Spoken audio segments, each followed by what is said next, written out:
안녕하세요. 반갑습니다. 오늘부터 5월, 6월 두 달에 걸쳐서 단원별 문제풀이 심화 과정을 시작하도록 하겠습니다. 원래 3, 4월 달에 단원별로 이론 심화 학습을 했고요. 그리고 진단평가 형식으로 문제풀이를 좀 했었어요. 근데 이번 달하고 다음 달 2개월에 걸쳐서 단원별로 다시 한번 심화 문제를 통해서 이론을 정리하도록 하겠습니다. 또 5, 6월 과정에서는 또 하나의 목표가 우리가 시험을 대비해서 각 그 챕터별로 핵심적인 이론들을 답안 쓰는 그 양식에 맞춰서 정리하는 것, 이것은 이제 오후 강의로 하도록 하겠습니다. 전체적인 강의 시간 계획을 보면은요, 일단 1시간 동안 단원별 모의고사를 치릅니다. 이때는 여러분들이 아직 그 이론이 정리가 안 된 분도 계실 테니까 오픈북으로 시험을 치러도 상관은 없습니다.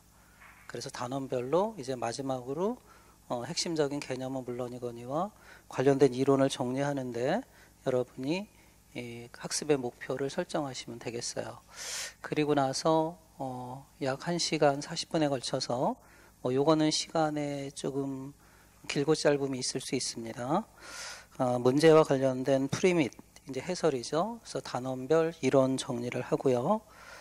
그리고 쉬었다가 그 단원에 해당되는 핵심적인 이론들을 복습하도록 하겠습니다. 그래서 여러분이 교육학 논술 229제에서 핵심적인 내용들을 다시 간추렸어요. 그래서 문제하고 이슈별로 문제하고 그리고 예상 답안 이걸 가지고 정리를 하도록 하겠습니다. 그래서 실제 여러분이 교육학 논술을 준비할 때는 사실은 이 부분만 봐도 되겠어요. 그래서 이 부분들을 이해를 전제로 해서 암기를 하시면 이제 책을 덮고도 답을 쓸 수 있을 정도로 그렇게 자동화될 수 있도록 훈련을 하시기 바랍니다. 이렇게 해서 진행을 하고요. 그 다음에 이제 다음 주부터는 여러분들이 오늘 제출한 답안지 이런 걸 가지고 1:1 첨삭 지도를 하겠습니다. 그래서 첨삭 지도에서는 두 가지예요. 일단 여러분들의 질문을 받고 제가 질문에 대한 뭐 배경 이론이나 또 여러분들이 잘못 이해하고 있는 거 이런 것들을 설명해 드리고요. 그리고 질문은 기본적으로 진도에 맞춰서 여러분이 질문을 하셔도 상관은 없고요. 그 다음에 진도 이외의 것도 질문을 하시면 됩니다. 그래서 공부를 하시다가 궁금한 게 있으면 찾아보시지 마시고 찾아보다가 못 찾으면 또 다음 학습에 영향을 주니까 그냥 바로바로 메모했다가 저한테 질문을 해주시면 되겠어요. 그리고 교육학 전범위에서 질문을 해도 상관이 없습니다. 근데 만약에 질문이 없을 경우에는 제가 질문을 하도록 하겠습니다. 그 질문은 이제 오후에 하는 그 핵심 이론 정리 강의가 있죠. 그런 내용을 여러분들이 암기했는지 제가 테스팅을 하도록 하겠습니다. 그래서 테스트에서 불합격하거나 그러면은 뭐 점심을 안 주든가 이런 페널티를 주도록 하겠습니다. 자, 강의 일정은 이게 이제 시험 진도라고 보시면 돼요. 3, 4월하고 같은 그 범위로 진행을 합니다. 그래서 오늘은 5장 교육 과정이고요. 다음 주는 다음 주와 그 다음 주 3주에 걸쳐서는 2, 3주는 교육 심리학입니다. 그리고 5, 6월이 이렇게 보니까 8주가 아니라 제가 일찍 개강을 해서 9주가 되죠. 9주. 그러니까 조금 시간적으로는 좀 넉넉함이 있습니다. 그래서 우리가 충분히 마지막으로 이제 단원별 문제를 통해서 이론을 정리할 수 있을 것이라고 생각이 됩니다. 그래서 여러분이 이때 확실히 이제 단원별로 이론을 체계화해서 7, 8월에 진행되는 실전 모의고사 풀이에요. 저는 2개월 앞서서 진행하니까 그때는 7, 8월 달에 이제 교육학을 거의 한 8, 90%를 마스터링 해 두시면 마지막에 전공에 집중할 수 있는 그렇게 학습 전략을 짜는 것이 효과적이라고 볼 수 있습니다. 자, 이렇게 해서 진행을 하도록 하고요. 자, 그럼 오늘 문제 한번 보도록 하겠습니다. 자, 오늘 문제는 교육과정 부분에서 자, 어떤 내용들이 문제가 됐는지 먼저 정리를 해보도록 할게요. 일단 교육과정은 크게 그 교육과정 활동, 제시문에서 나와 있는 것처럼 활동이라는 측면에서 보면 세 가지가 있죠. 첫 번째가 뭐예요? 개발하는 일. 두 번째가 운영 또는 실행하는 일이 되겠죠. 그리고 마지막으로는 평가하는 일. 근데 주로 이제 시험은 어느 부분에 초점을 둬서 출제가 됐어요. 개발에 초점을 둬서 많이 출제가 되고 있죠. 그리고 그러한 개발에 학자들이 제시하고 있는 여러 가지 모형들이 있는데 그 중에서 이제 토대가 되는 것이 타일러의 합리 모형이라고 볼 수가 있겠습니다. 뭐 타일러의 모형은 한 3번 정도 우리 시험도 출제가 됐는데 아무래도 이제 교육학 논술이 기본적인 지식을 습득하는 데 초점을 두다 보니까 타일러가 많이 출제되고 있습니다. 자, 이러한 3가지 측면이 있는데 그것과 관련해서 이제 에세이 형태로 제시되고 있고요.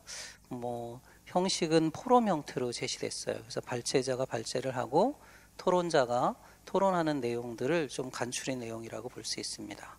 근데 전체적인 내용을 보면 제일 처음에는 교육과정이란 무엇인가 개념 부분이 나오고요.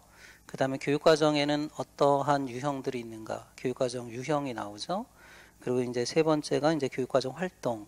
그래서 활동에서 교육과정 개발, 실행, 평가. 이 중에서 이제 개발과 관련된 내용들이 제시문에 제시되어 있고, 그래서 이제 질문으로 나타나 있습니다. 그럼 문제 1번에는 교육과정 개념 중에서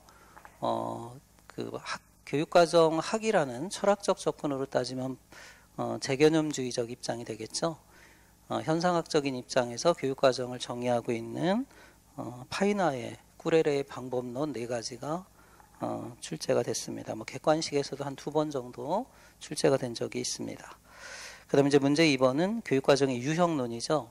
근데 이거 같은 경우는 제시문에 교육과정의 유형이 숨어 있어요. 그렇기 때문에 여러분이 제시문을 분석해서 답을 찾으셔야 합니다.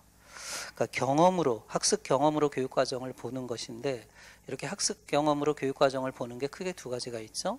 경험 중심 교육과정과 인간 중심 교육과정이 있다. 근데 여러분이 문제를 촘촘하게 잘 읽지 않으면은 인간 중심으로 갈 수가 있어요. 그런데 의도된 계획적 경험이니까 경험 중심 교육과정이 되겠다. 그래서 경험 중심 교육과정을 쓰고 그렇게 판단한 이 근거를 제시하라는 것은 제시문에서 인용문을 찾아서 제시하면 되겠습니다. 경험 중심 교육과정은 장점과 단점은 한번 시험에 출제된 적이 있어요. 근데 여기서 이제 한계니까 단점이 되겠죠. 단점 2가지를 쓰는 문제. 문제 3번은 조금 이제 오탈자가 났는데요. 그래도 이제 밑줄 친 부분은 한 군데밖에 없으니까 서교사가 제시하는 교육과정 유형 중에서 공식적 교육과정의 필연적 부산물 2가지가 있다.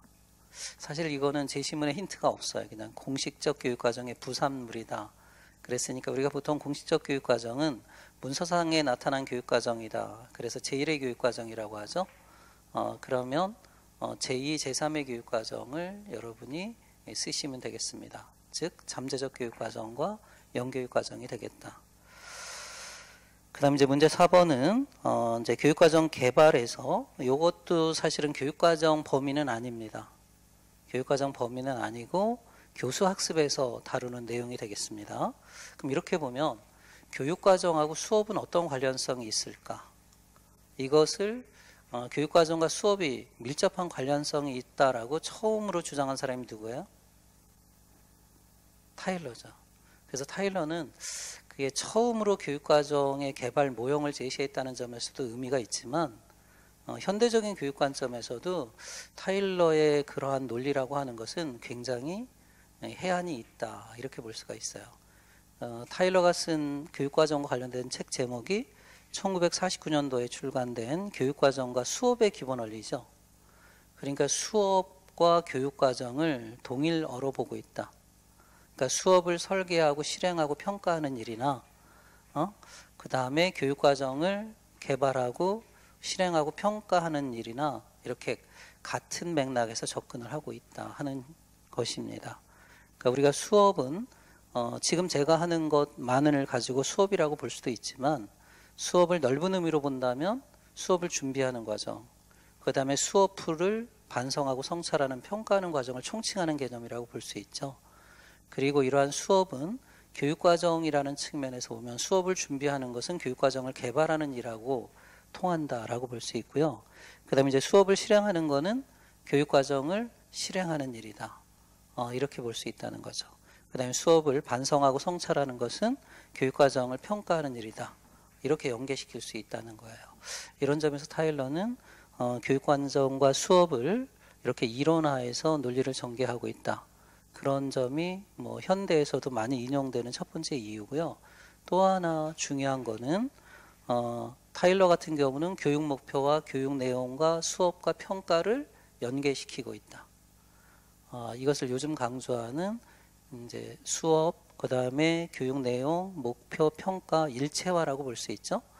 이런 점에서도 타일러가 시험에 많이 나오는 한 원인이라고 볼 수가 있겠습니다. 자, 이런 점에서 보면 우리가 수업을 설계할 때 제일 첫 번째 수업 설계 모형 중에서 에디 모형이 있죠. 그 에디 모형 중에서 분석을 거쳐서 수업 목표를 설정하게 돼요. 그럼 분석에서는 4가지 분석이 있는데 그 중에 요구 분석이 있다. 근데 우리가 교육과정을 설계할 때 요구 분석을 중요한 프로세스로 제안한 학자도 있었습니다. 그건 누구죠? 타바죠, 타바. 그러니까 타바는 이런 관점에서 보면 교육과정을 설계하는 사람이 그 교과 전문가예요? 아니면 일반인이에요? 교사예요? 누구나 다 할 수 있어요? 아니면 교사예요? 교사라고 볼 수 있죠. 그래서 교사가 제시한 교사가 교육과정 개발에 그 주체가 되어야 한다. 이런 걸 처음으로 제시한 사람은 타바라고 볼 수 있어요. 그래서 타바는 목표 설정 전에 뭐를 한다? 요구 분석. 그래서 이 요구 분석은 출제될 가능성이 높기 때문에 잘 알아두셔야 돼요. 예. 그래서 요구 분석의 개념과 목적, 요게 조금 그 수업과 관련된 부분이기 때문에 여러분이 조금 어려워했을 문제라고 볼 수 있어요. 그 다음에 이제 타일러 모형 중에서 아직 시험에 안 나온 게 장점과 단점이 시험에 안 나왔어요. 그래서 장점 2가지. 그 다음 마지막 문제 5번은 이제 타일러 모형의 그 한계를 보완하고 비판하는 모형입니다. 타바 모형도 그렇지만 특히 스킬백과 워커의 모형, 요즘 학교 현장에서 각광받는 모형이라고 볼 수 있어요.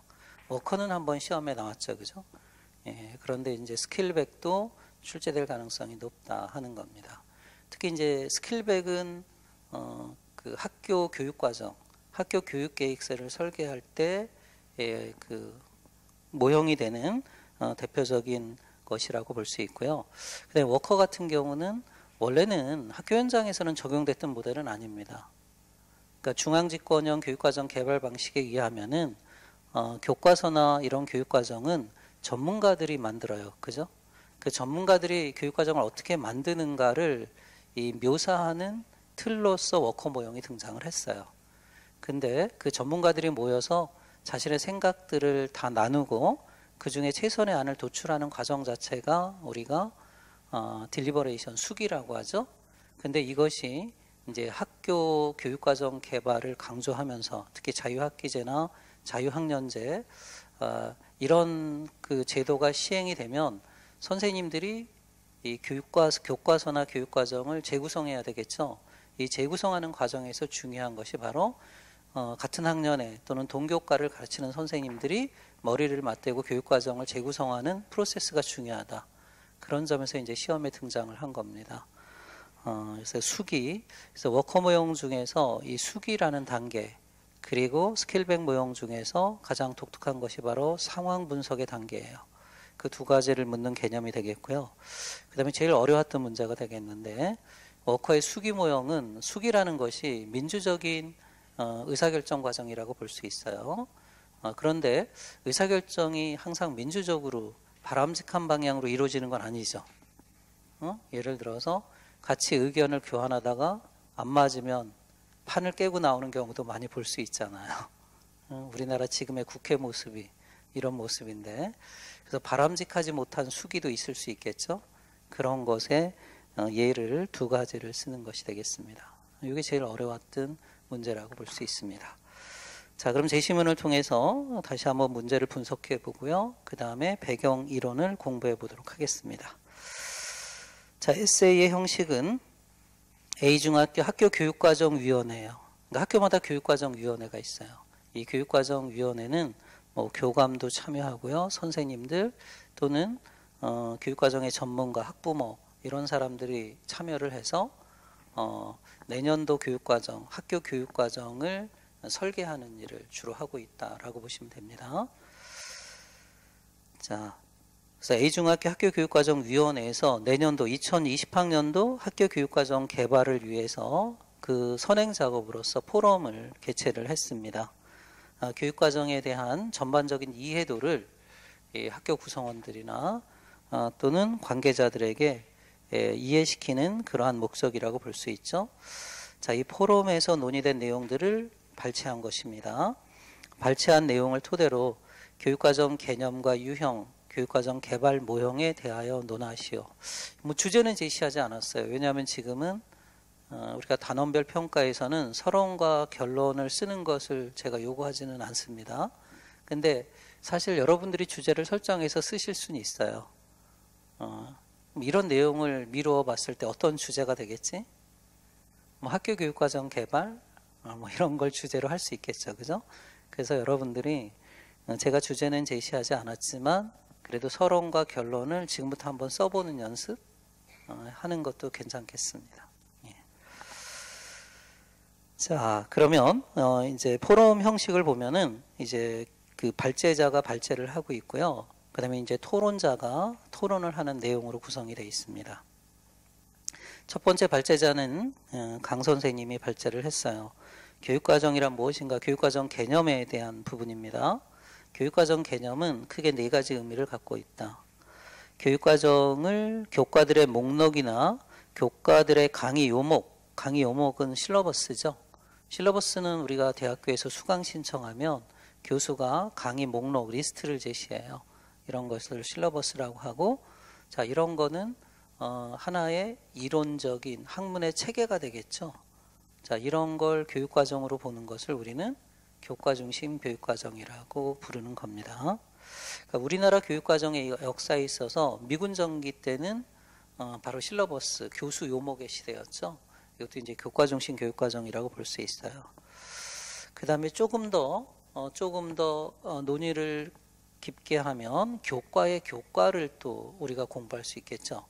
그럼 교과 지식을 재구성해서 핵심적인 내용을 가지고 교과를 새롭게 재구성하는 걸 뭐라고 한다? 그렇죠. 학문 중심 교육과정이라고 볼 수 있어요. 그러면 학문 중심 교육과정은 교과 중심 교육과정을 재구조한 교육과정이라고 볼 수가 있죠. 예. 그 다음에 교육과정을 학습 경험으로 보는 입장이 있다. 자, 학습 경험으로 보는 입장, 이런 걸 강조한 게 이제 진보주의의 모태가 되었던 듀이입니다. 그러니까 듀이는 기본적으로 학교가 어른들의 입장에서 학교가 만들어진 거죠.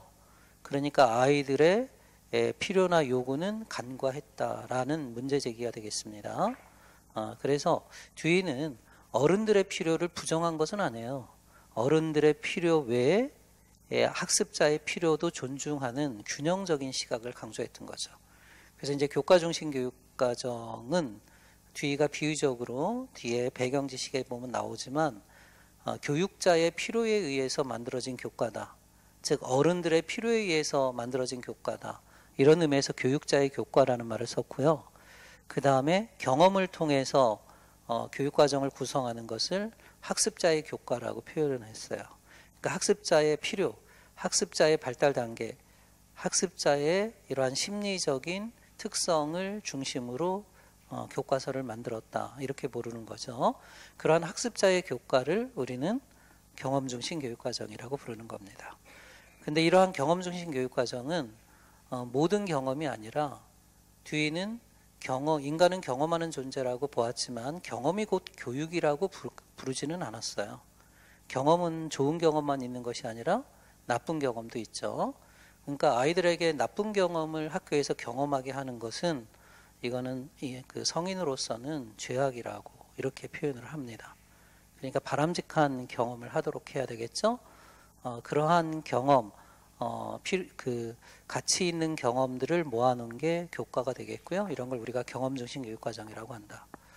그런데 70년대 이후에 실존주의 철학과 인본주의 심리학이 대두되면서 학습자 입장에서 교육과정을 조망하기 시작하면서 아이들은 좋은 경험만 배우는 게 아니라 나쁜 경험도 배우잖아요. 그래서 모든 경험을 인간 중심 교육과정이라고 부르는 겁니다. 이렇게 학습 경험으로 교육과정을 정의하는 건 두 가지가 있다. 의도된 경험은 경험 중심 교육과정, 모든 경험은 인간 중심 교육과정이다. 그걸 잘 구분해서 여러분이 답을 하셔야 됩니다. 그 다음에 교육과정을 문서 속에 담긴 교육개혁으로 보는 입장이 있고, 그 다음에 마지막으로는 교육과정을 실전적 체험과 반성으로 보는 입장이 있다. 이렇게 네 가지 유형이 있는데요.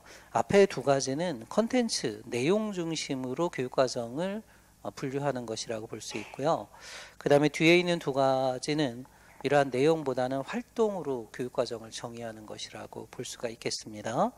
그럼 여기서 교육계획이라고 하는 것은 교사의 활동에 주목하는 거죠. 교사의 활동. 그래서 교사가 이제 설정한 어떤 문서, 설계한 문서나 교육계획 이런 걸 교육과정으로 보는 거고요. 그 다음에 실존적 체험과 반성. 이거는 물론 교사의 체험도 중요하지만 학습자의 체험입니다. 그러니까 교과를 배우면서 학생들이 그 교과 내용, 추상적인 내용을 가지고 자신의 삶의 의미, 자신의 삶을 성찰할 수 있어야 되는 거죠. 이렇게 실존적 체험과 반성의 과정, 이렇게 정의한 게 이제 재개념주의라는 용어를 처음으로 제시했던 파이나라고 볼 수가 있겠습니다. 자, 이렇게 교육과정의 개념을 발제자가 네 가지로 제시했고요. 이제 토론하는 두 명의 선생님들이 교육과정을 어떻게 정의하고 있는가를 이야기하고 있습니다. 첫 번째, 문제 1번이죠. 민교사는 저는 교육과정을 실존적 체험과 반성으로 보는 입장에 동의합니다. 그랬습니다. 그리고 이런 입장에서 교육과정을 새롭게 개념화했다. 그래서 우리가 재개념주의라고 이야기하죠. 그럼 교육과정을 처음으로 커리큘럼이라는 말을 썼던 사람은 누구예요? 보비트. 근데 보비트는 사실은 테일러의 과학적 관리론을 학교에 적용해서 학교는 공장과 같이 그 재료를 가지고 완제품을 찍어낸다. 마찬가지로 재료에 해당되는 게 학생들이잖아요. 어른들의 필요에 의해서 어른을 준비하는 것이 학교다. 이런 식으로 개념화를 했죠. 이러다 보니까 당연히 학습자의 삶이라든가 학습자의 필요는 교육과정에 제외될 수밖에 없습니다. 그래서 이제 처음부터 교육과정을 다시 개념화하자. 이런 걸 재개념화, 재개념주의라고 하는 겁니다. 그럼 이러한 재개념주의는 가장 중요한 특징은 뭡니까? 타일러랑 비교해 볼 때. 타일러 모형은 교육과정은 교육 내용 지식이잖아요. 사실은. 근데 그 지식을 중립적으로 접근해요? 아니면 가치 지향적으로 접근해요? 중립적으로 접근하죠.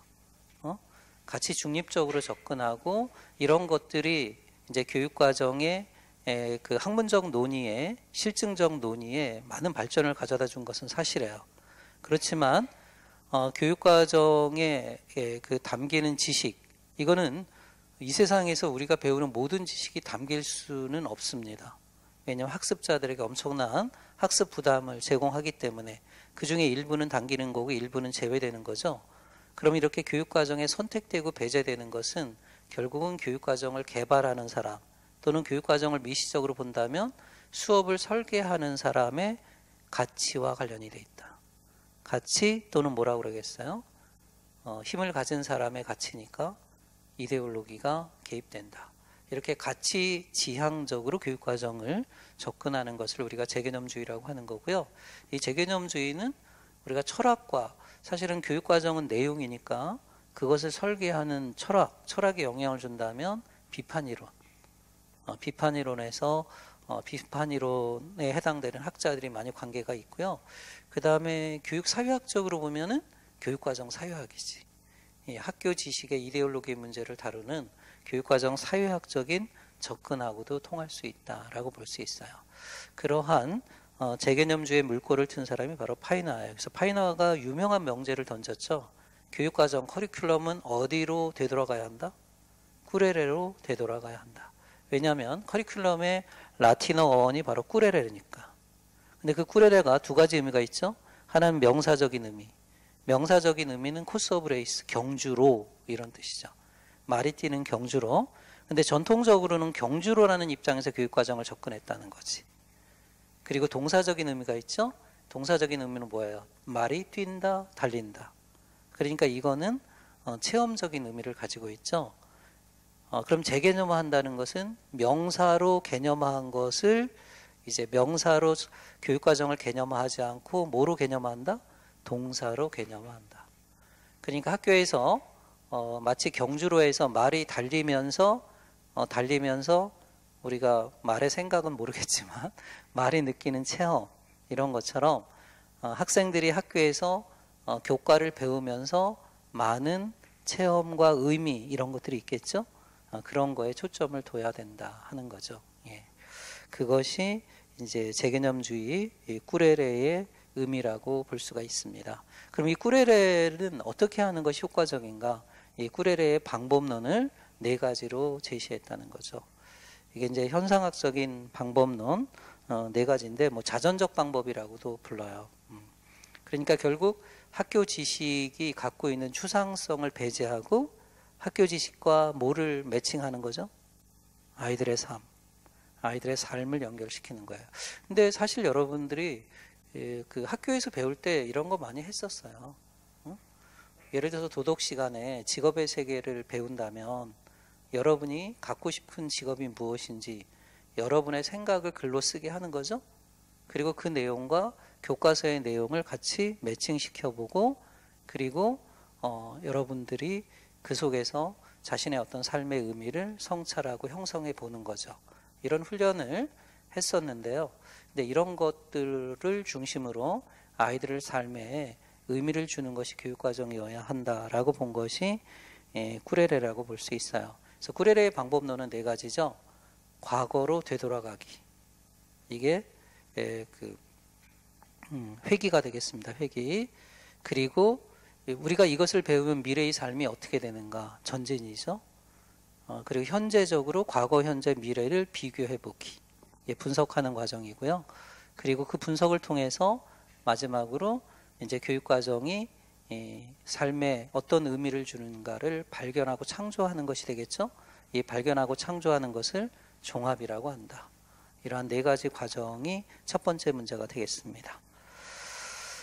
자, 그 다음에 이제 문제 2번이 되겠습니다. 추교사가 저는 교육 목적이 학생들의 바람직한 행동 변화에 있기에, 이거는 많이 들어봤죠. 교육은 학생들의 그 행동의 변화이다. 계획적인 변화이다. 이렇게 정의한 대표적인 학자가 누굽니까? 정보모 선생님이죠. 우리나라의 교육학을 처음으로 소개했습니다. 교육과 교육학이라는 책에서. 자, 이렇게 교육은 인간 행동의 바람직한 변화다. 이렇게 정의하는 것을 교육의 개념적 접근에서는 무슨 정의라고 불러요? 조작적 정의라고 하죠. 그러니까 교육이라는 추상적인 개념, 이 추상성을 제거하고 관찰 가능하도록, 측정 가능하도록 정의하는 방식을 조작적 정의라고 하죠.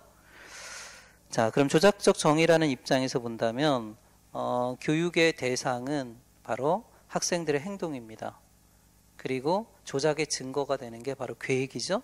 이 계획이 바로 교육과정이라고 볼 수 있어요. 조작의 증거는 뭐가 되겠어요? 행동의 변화다라고 볼 수 있죠. 자, 그렇기 때문에 교육과정의 개념 또한 학생들의 행동이니까 경험 속에서 찾는다. 우리가 행동으로 표현하는 것은 심리학적인 접근이죠. 행동주의. 그렇지만 철학적으로 뒤는 뭐라고 불렀어요? 경험이라고 불렀다. 예. 그러나 학생들이 학교 생활을 하면서 겪는 모든 경험이 모두 교육적인 가치가 있다고 보기는 어렵습니다. 그럼 만약에 이 부분에 언더라인이 거졌다면 이건 무슨 교육과정이에요?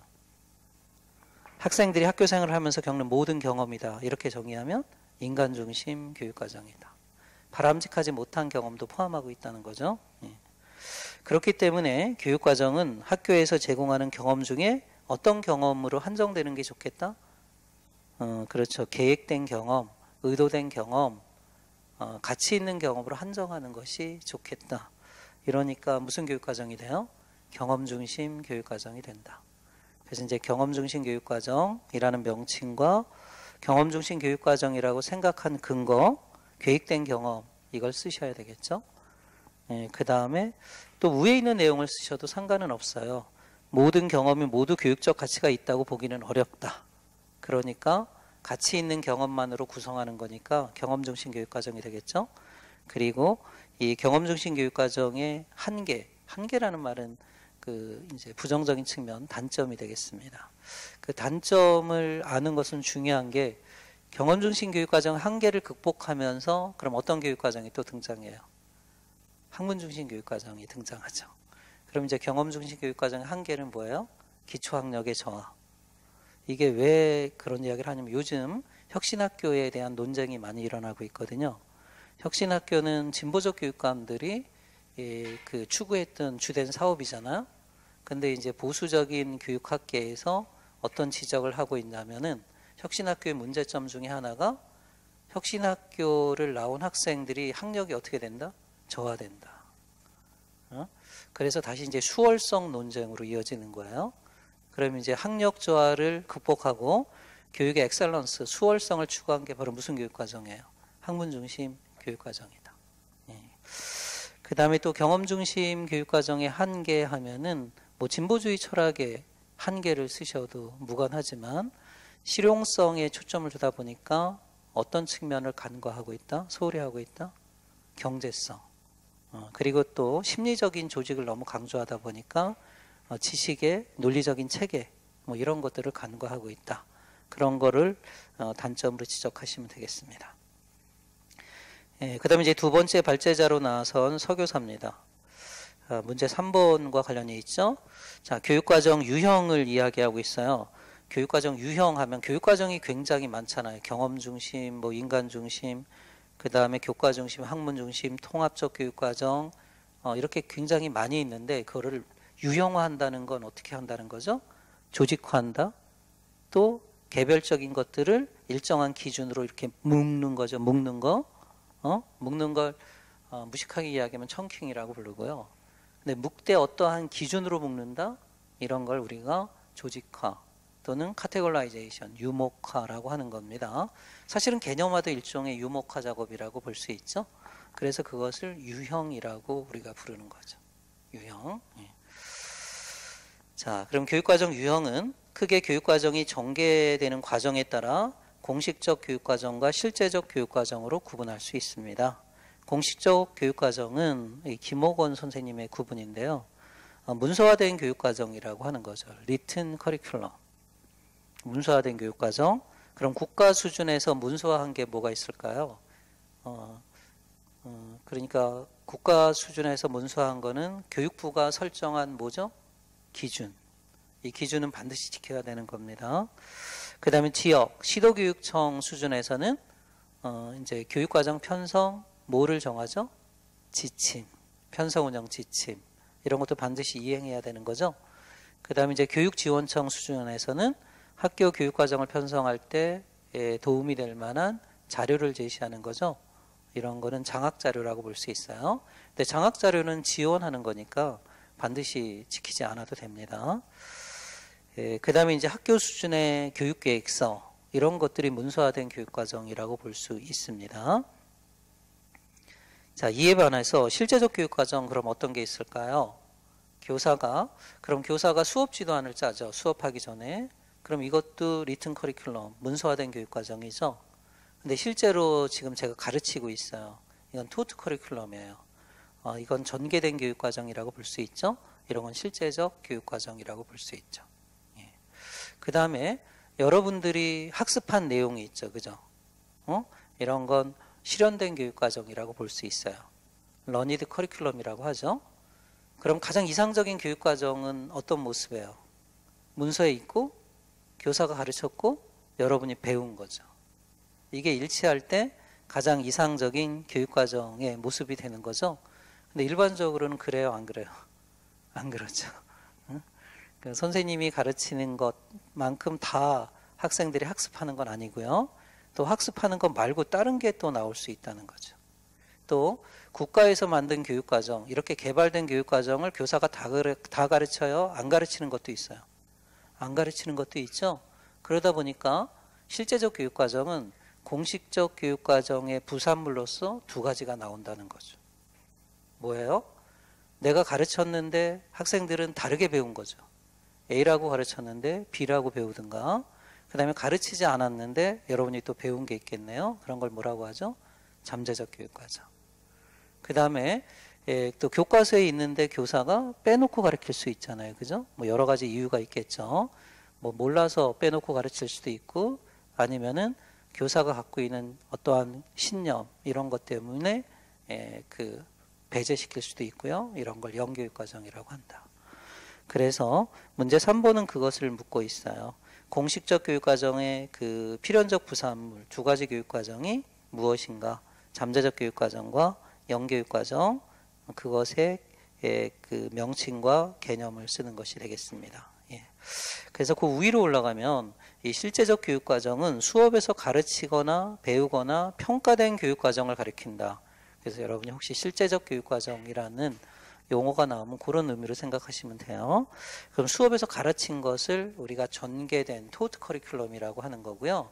그 다음에 배운 거 이런 걸 러니드 커리큘럼 이런 것이 이제 실현된 교육과정이라고 볼 수 있어요. 그럼 잠재적 교육과정은 어디에 해당됩니까? 실현된 교육과정에 해당이 된다. 그 다음에 또 시험 문제에 나온 교육과정이 있겠죠. 이런 건 평가된 교육과정이라고 부르는 거예요. 이렇게 실제적 교육과정은 이런 세 가지 측면이 있다 하는 겁니다. 이처럼 교육과정 개발자나 교육행정가는 공식적 교육과정과 실제적 교육과정을 더욱 긴밀하게 연결하기 위한 노력을 해야 하죠. 그렇지만 사실상 교육과정 유형들 사이에는 거리가 있게 마련입니다. 그죠? 가장 이상적인 건 문서에 있고 가르쳤고 그 다음에 아이들이 배웠고 평가에 나왔고, 이게 뭐예요? 이게 바로 일체화죠. 연계성이죠. 그렇지만 현실은 이렇게 일체화가 돼요? 안 돼요? 안 되는 것이. 이런 겁니다. 자, 그 결과 공식적 교육과정이 필연적 부산물로 두 가지 교육과정이 발생하는데, 이것이 제2의 교육과정인 잠재적 교육과정, 제3의 교육과정, 영교육과정이 된다. 자, 세 번째 발제자 박교사입니다. 교육과정 활동 이렇게 이야기했어요. 교육과정 활동은 교육과정을 개발하는 일, 교육과정을 실행, 운영하는 일, 그 다음에 교육과정을 평가하는 일. 이 세 가지는 굉장히 많이 나와요. 뭐 수업도 마찬가지죠. 수업을 설계하는 거, 준비하는 거, 계획하는 거, 그 다음에 실행하는 거, 그 다음에 평가하는 거. 그럼 이거는 조직 운영도 마찬가지죠. 조직을 어떻게 운영할까? 리더 입장에서는 운영 계획을 짜야 되겠죠. 그리고 운영하겠죠. 그 다음에 평가하겠죠. 이런 걸 과학적 관리론에서 여러분 기억나시나요? 행정과정론. 행정과정론에서 뭐라고 불러요? PIC 사이클이라고 하죠. 플래닝, 계획한다. 임플리먼트, 실행한다. 그 다음에 컨트롤, 통제한다, 감독한다. 이게 평가한다는 거지. 그럼 보통 우리가 이렇게 플래닝하는 걸 뭐라고 불러요? 우리 시험에 나왔잖아. 기획이라고 부른다. 기획의 결과를 우리가 계획이라고 하고, 그다음에 실행, 평가 이 과정이다. 교육과정도 마찬가지죠. 개발, 실행, 평가. 그럼 개발의 논리적 토대를 제공한 대표적인 모형이 바로 누구예요? 타일러. 그래서 이제 변형 모형이 쫙 나오는 거예요. 그러면 실행의 대표적인 모형이 누가 있어요? 실행은 개발에 영향을 받죠. 어떻게 개발하느냐에 따라서 실행이 달라지겠죠. 그죠? 실행하면 떠오르는 사람 없어요? 스나이더죠. 스나이더. 그럼 예를 들어서 우리가 개발을 할 때 국가가 개발하는 게 중앙집권형 교육과정 개발 방식이고, 그 다음에 지역, 시도가 교과서를 만든다거나 또는 학교나 교사가 만드는 거, 이럴 때 그럼 실행하는 관점하고 이 양자를 다 절충할 때, 그러면 지방 분권형하고 절충형 교육과정이잖아요. 그러니까 이것에 따라서 실행 관점이 같다 다르다? 다르다라고 볼 수 있는 거지. 그 다음에 이제 세 번째는 평가. 근데 교육과정 평가는 많이 강조를 하지 않는데, 이 교육과정 평가는 학교 경영의 입장에서 학교 교육계획서를 이렇게 만들고 실행하고 평가하고 또 내년도 다시 활용하고, 이러한 의사결정 과정의 입장에서 그 평가 모형을 제시한 사람이 누구예요? 스토플빔이지. 그래서 이러한 교육과정 평가에 많이 활용하는 거는 스토플빔의 CIPP 모형입니다. 네. 그래서 이렇게 개발, 운영, 평가의 그 대표적인 모형들이 있는데, 지금 우리 시험은 뭐만 주로 나왔어요? 개발만 주로 나온 겁니다. 자, 교육과정 개발은 교육과정 설계를 포함하는 광범위한 개념이다. 교과서 및 교사용 지도서, 교수학습자료, 평가자료 등 교육과정 문서를 만드는 활동이다. 그 다음에 교육과정 운영은 개발된 교육과정을 학교 현장에서 채택하고 실행에 옮기는 과정이다. 특히 스나이더의 세 가지 관점, 충실도적 관점, 창조적 관점, 상호적응적 관점, 이것도 여러분이 정리를 해 두셔야 돼요. 그 다음에 교육과정 평가는 교육과정 개발, 교육과정 운영, 교육과정 성과에 대한 평가를 포함한다. 이러한 걸 다 포함하는 게 누구다? 스토플빔의 CIPP 모형이다. 그러면 개발할 때는 C, 컨텍스트 이밸루에이션, 상황평가. 그 다음에 인풋, 투입평가죠. 전략과 과정을 만드는 계획과정이죠. 투입평가. 그리고 그 계획한 대로 실행하는 것이 프로세스 이밸루에이션, 과정평가죠. 그 다음에 성과를 평가하는 게 뭐예요? 프로덕트 이밸루에이션, 산출평가.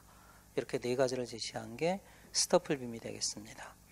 이들 활동들이 유기적인 연관성을 가지고 계속적으로 순환할 때 학교 교육의 성과는 높아진다라고 볼 수 있습니다. 자, 이 발제 3회에 대해서 2명의 교사가 논의를 합니다. 김 교사의 논의는 문제 4번하고 관계가 있죠. 교육과정 개발은 여러 단계를 거쳐서 이루어집니다. 타일러는 교육과정과 수업의 기본 원리라는 책에서, 그러니까 타일러는 교육과정과 수업을 이론화해서 논리를 전개하고 있죠. 교육 목표 설정, 학습 경험 선정, 조직, 평가로 절차화해서 제시했습니다. 이런 점에서 볼 때 타일러 모형은 선형적 모형이라고 볼 수 있죠. 직선적 모형이에요. 순차적 모형입니다. 그런데 사실은 타일러의 이 책을 보면, 1949년에 나온 이 책을 보면 내 모형은 선형적이다라고 이야기하지 않았어요. 타일러는 어떻게 표현했냐면 교육과정을 개발하는 사람은 4개에 대한 질문에 대한 답을 찾아야 한다. 그리고 그 4가지 질문을 제시했어요. 첫째, 둘째, 셋째, 넷째. 그 첫 번째 질문이 교육 목표와 관련된 질문이고, 두 번째가 학습 경험 선정, 세 번째가 학습 경험 조직, 네 번째가 평가예요. 근데 이렇게 4가지 질문을 제시했지 4가지 순서를 제시한 건 아니었어요. 근데 이제 교육과정 학자들이 첫째, 둘째, 셋째니까 이건 순서다. 그렇게 해서 해석을 한 거죠. 저는 여기에 요구 분석 과정을 추가해야 한다고 생각합니다. 선생님의 입장에서는 교육 목표를 설정할 때, 그리고 또 교수 학습 방법을 설정할 때 그것이 누구를 대상으로 하는 거예요? 학습자지. 그래서 학습자의 요구를 분석해 줘야 한다. 요즘에서도 강조하잖아요. 요구가 뭐예요? 영어로 니즈. 니즈를 파악해야 한다. 행정에서도 굉장히 강조하거든요. 이 정책의 수혜자가 누구냐 이거지. 이 정책을 해달라는 수혜자가 누구냐. 그래서 이 요구를 굉장히 강조하고요. 이게 학교 현장에서는 바로 학생 맞춤형 수업이죠. 자, 그럼 요구 분석이 어떤 개념이냐, 또 요구 분석을 왜 하는가, 목적, 이걸 묻고 있어요. 그 다음에 이제 문제 5번 마지막 정교사, 스킬백과 워커의 모형이라고 이제 학교 중심 교육과정 모형 이런 걸 제안했어요. 이렇게 보면 타일러 모형은 모든 그 단위, 뭐 국가나 지역이나 학교나 교사나 수업까지 얘기하고 있으니까, 그 다음에 교육과정 개발에 관심 있는 모든 사람들에게 다 적용할 수 있죠. 그러니까 합리 모형이에요. 그리고 중립적인 모형이고 객관적인 모형이라고 볼 수 있어요. 그래서 그러다 보니까 타일러 모형은 촘촘하지는 않아요. 그러니까 어떤 상황의 특수성을 반영했다, 반영하지 않았다? 안 했다. 그럼 이제 학교라는 상황에서, 또는 교사가 수업이라는 상황에서는 타일러 모형을 그대로 적용하기는 어렵겠죠? 이걸 이제 변형하는 모형인데, 학교라는 맥락에서 우리가 활용할 수 있는 모형이 2가지다. 그게 스킬백과 워커 모형이다. 이렇게 볼 수 있어요. 그럼 이 2가지 모형은 타일러 모형이 이론화된 추상적 모형이라면, 워커하고 그 다음에 스킬백의 모형은 이론적 추상적 모형이 아니겠죠? 무슨 모형이에요? 실제적인 모형이다. 이렇게 볼 수 있어요. 자, 스킬백은 교육과정 개발에 필요한 단계를 5가지를 제시하고 있죠. 상황 분석, 목표 설정, 프로그램 구축, 판단 실행, 모니터링 피드백, 평가 재구성입니다. 근데 이것도 사실은 PIC예요. 그죠? 어디까지가 P예요? 상황 분석, 목표 설정, 그 다음에 프로그램 구축, 이게 개발이지. 개발. 그 다음에 판단과 실행, 이거는 실행이죠. 그 다음에 모니터링, 피드백, 평가, 재구성은 평가라고 볼 수 있지. 예. 물론 모니터링하고 피드백은 실행에도 해당이 돼요. 왜냐하면 이건 실행 중에 하는 평가가 모니터링이니까. 그리고 그 모니터링 한 다음에 또 실행을 재수정하는 거죠. 이게 피드백. 그리고 우리가 좁은 의미의 평가는 이것만을 가리키는 거죠. 마지막에 있는 평가. 이거는 다 끝나고 학교 교육계획서를 다 실행해보고 하는 거니까 무슨 평가가 되겠어요? 총괄평가. 그리고 그러한 총괄평가 결과가 내년도 교육계획에 반영이 된다. 이걸 재구성이라고 표현을 한 겁니다. 예. 근데 이제 워커는 강령. 이제 워커가 지난번에 시험에 나왔던 게 여러 가지 이유가 있지만 그 수기도 중요하지만 또 플랫폼이라는 말이에요. 요즘 행정학이나 이 조직개혁에서 많이 쓰는 용어가 플랫폼이에요. 플랫폼은 지금까지 우리나라 교육은 플랫폼 중심으로 전개가 됐어요? 터미널 중심으로 전개가 됐어요? 터미널이지. 바로 타일러가 제시한 목표가 터미널이에요. 도착점 행동이죠. 근데 플랫폼은 우리가 여행으로 가면 도착점이에요? 출발점이에요? 출발점이지. 사람들이 막 모이는 곳입니다. 응? 플랫폼 이론이에요. 그래서 우리가 조직을 개혁할 때 지금 진보적 교육감들이나 우리나라 교육에서 논의되는 게 사회의 급변에 따른 미래 교육이잖아요. 근데 지금 아이들이 학교를 다 떠나려고 한다. 그래서 학교가 붕괴되고 마을이 붕괴된다. 결과적으로 미래 학교의 모습이 이렇게 되면 안 되겠죠? 그럼 어떻게 해야 돼요? 학교로 사람들을 모이게 해야 되겠죠? 이 모이는 장소가 모이는 그런 것이 바로 플랫폼 전략이라고 볼 수 있지. 그래서 미래 학교를 설계할 때 이제 제가 영국의 교육복지 갔을 때 봤던 모습이에요. 그 모습이 이제 우리나라에 접목되고 있는 거예요. 앞으로 학교를 설계할 때는 학생들만을 위한 공간으로 설계하지 않아요. 응? 그러니까 지역 주민도 그 학교를 이용할 수 있도록 하는 거지. 그러한 그 학교 설계를 뭐라고 하냐면 학교 복합화 정책이라고 불러요. 그러니까 학교 시설을 복합화하는 거야. 예를 들어서 문화시설, 체육시설 이런 걸 다 포함하는 거지. 그래서 학생들뿐만이 아니라 누구도 이용할 수 있게 한다. 지역 주민도. 그래서 학교가 지역을, 마을을 소생시키는 중심 센터 기능을 하도록 한다. 이렇게 바뀌고 있다는 거죠. 그런 전략이 다 플랫폼 전략이라고 볼 수 있어요. 또 교육지원청 혁신에 있어서도 교육지원청이 이 학교를 감시 감독하는 것이 아니라 학교에서 선생님들이 필요한 정보를 찾으러 오는 거지. 이런 것이 다 이제 플랫폼 전략이라고 볼 수 있어요. 원래 이거는 학교가 자본화되는 경향이라고 볼 수 있어요. 이거는 시장 모델이잖아요. 시장 모델. 그리고 이 플랫폼 전략을 잘하는 것들이 요즘 진짜 투자 안 하고도 돈 버는 기업들이잖아요. 그래서 플랫폼이면 사람이 모이면 그 안에서 새로운 부가가치가 창출이 된다는 거지. 그래서 여러분들도 미래 직업을 하려면 이런 걸 하면 돼. 사람들을 막 모으는 거.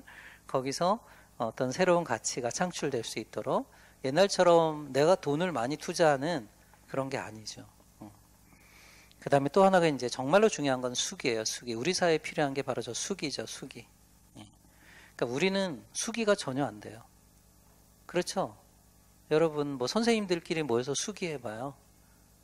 목소리 크게 싸우다가 금방 가버리죠. 가장 이성적인 집단인 교사들도 이런데, 그러니까 정말로 우리 사회가 민주화되는 데 있어서 제일 중요한 거는 참여민주주의가 아니라 그 단계에서 한 단계 더 진전된 게 바로 뭐다? 수기민주주의다. 그러니까 의사소통이 이루어져야 된다. 하버머스가 의사소통을 굉장히 강조했잖아요. 하버머스가 제시한 이상적인 담화 상황, 거기까지는 안 가더라도 정말 우리 사회가 성숙한 민주주의 사회가 되려면 저 수기하는 모습들이 이루어져야 돼요. 근데 그런 모습들이 거의 우리 사회는 기대하기 어렵다는 거죠. 이런 수기 과정이 왜 필요하냐면 교육 과정을 재구성해야 되니까. 그래서 최선의 대안을 만드는 게 수기고요. 그 다음에 이것을 구체화하는 게 뭐다? 설계다.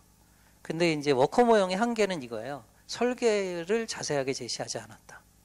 그럼 어떻게 설계하는 것이 좋은지 자세하게 제시한 건 누구예요? 타일러지. 그러니까 타일러 이전의 프로세스를 제시한 게 워커라고 보시면 돼요. 그러면 설계할 때 어떻게 해야 돼요? 교육 목표 설정한다.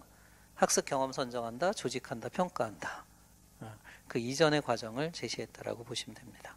그래서 마지막 문제는 상황 분석과 수기 단계고요. 근데 수기가 합리적이고 민주적으로 이루어지지만은 않죠. 그래서 바람직하지 못한 수기 두 가지를 써라. 이게 좀 어려웠는데 어떤 게 있어요? 어떤 게 바람직하지 못한 거? 그렇죠. 뭐 제한적 수기도 있고 파당적 수기라고 해서 정파적인 자신의 이익만 강조하잖아요. 우리나라 국회의 모습처럼 뭐 그런 거. 그 다음에 공청회 같은 경우도 한번 공청회를 하면 지금 제시문처럼 이렇게 민주적인 토론이 이루어져요? 안 이루어져요? 안 이루어지지. 막 단상을 전고하고 응? 그런 건 공청회는 그래서 거친 수기라고 불러요. 거친 수기. 뭐 그런 것들이 바람직하지 못한 수기의 모습이다. 이런 겁니다. 자, 이렇게 해서 문제 분석과 제시문 분석을 했고요. 조금 쉬었다가 그러면은 문제 1번부터 문제 5번까지 배경 지식, 배경 이론들을 공부해 보도록 하겠습니다.